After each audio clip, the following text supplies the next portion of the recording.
the Peasall sisters, and someone that's identified with an Academy Award winning movie, a Grammy-winning soundtrack. That's going to generate a lot of interest. And I think our only criteria is that they have that indefinable substance that we call quality. I'm going to tell you who my favorite band was, but there's a reason. Okay. Yeah. Now, I love all the bands, and this was a total surprise today. There was a fellow watching me, and he was grinning at me, looking at me, and just grinning. He was, back in the crowd.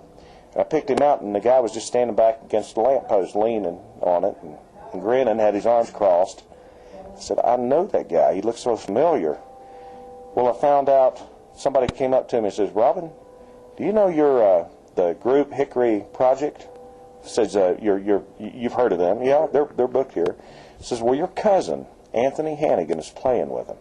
So that was my cousin over here. I haven't seen him for about 4 years. And then he came on stage and played with me. And so I have to say, they were my favorite group.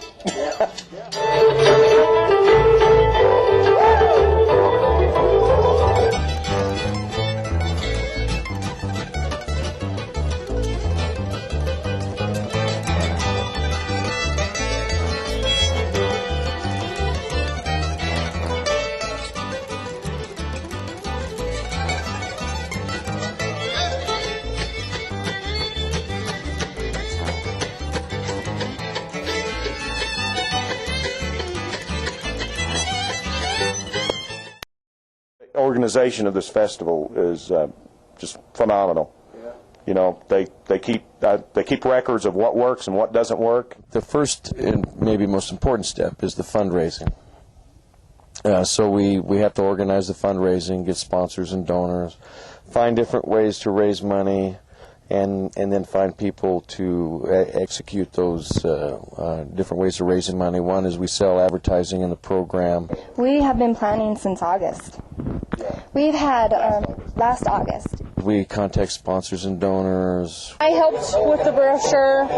We have to call and get donations for this, and we have to call businesses and organizations and ask for how big of an ad they would like, if they'd like to donate. One is we negotiated an exclusive contract with New Belgium Brewing to supply some of their product and donate a bike in order for us to raise money. So there's the fundraising.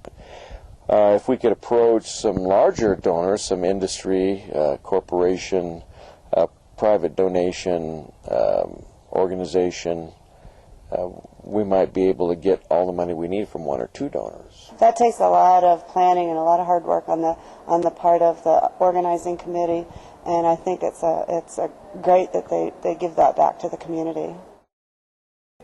I think everybody involved believes in this festival, and it's doing something good. And I think this documentary will give us something to show and explain to people what we're all about. Oyster grass? Oyster grass? That's a good question. Interesting. That's going to be a hard question to answer. Oyster grass. I don't have a clue. I should know this, huh? I love oysters. You've seen the signs, right? Yeah, I don't know. Do you guys know what oyster grass is? Does anyone in this tent know? I've heard of oyster grass, but I'm not sure what it is. I think it's old-timey music myself, but... Well, that's a good question. Oyster grass, it seems to be just this let's get out there and just have fun with bluegrass type of thing. Oh, well, oyster grass was a term coined by my husband, Scott McKern. And when they asked, what kind of music do we play at the Oyster Ridge Music Festival, he said, oyster grass. Well, you can't really say bluegrass because it's a music festival, so really it's a mix of music. It's not necessarily a specific kind of music, but it's just a fun approach to enjoying bluegrass music that they do here at Oyster Ridge Bluegrass Festival. Yeah, let's see. I think oyster grass is it's such a nice mix, and which is neat. A lot of times we play at festivals that's just sort of straight bluegrass, and we're the ones that are a little bit different, a little bit of the folk and a little bit of the old timey. And so oyster grass is just a great mix. Well, you know, oyster grass is, everybody has kind of a different definition of oyster grass. Anything goes. That's oyster grass. Well, you know, Oyster Ridge, right, is a landmark here. So it's obviously a special type of grass that grows up on the ridge that's hard to find. Just tell me how to make it last. I believe you're seeing people that have a deep appreciation for music. I never really thought about what oyster grass was until you said that, but this is oyster grass. Well, it's a mix of very traditional Appalachia-style bluegrass to very avant-garde, you know, very highly energetic bluegrass, and I think just you know, that range of sound is what we call oyster grass. It's our logo. It's something so people remember the festival. Maybe oyster grass is kind of like a pearl, and you just put that seed down in there and all the different musics and varieties that go in there. Make a beautiful pearl of a festival. So I think that in my mind is what oyster grass is a good, expressive music that kind of touches the heart of those people that come to enjoy it. The only life that will endure is one that's kind and good and pure. And so for God, I'll take my stand. Each day I'll lend a helping hand. Life's evening sun is sinking low, it's sinking low. A few more days and I must go to meet the deeds that I have done. Where there will be no setting sun.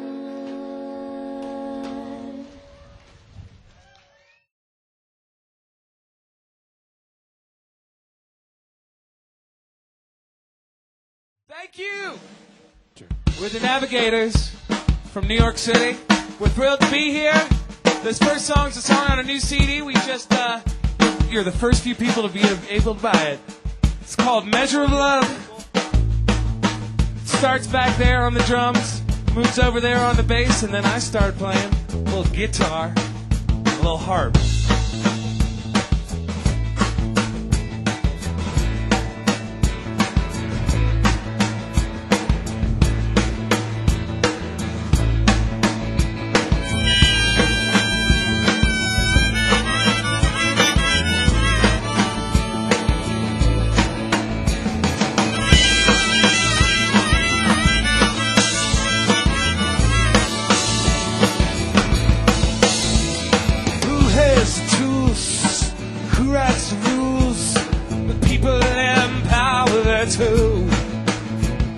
Some people take it, and others they fake it and rewrite history all through. You think you are holding the card that crawls into your mind like a drug. That spells you, it won't ever tell you what is the measure of love. What is the measure of love?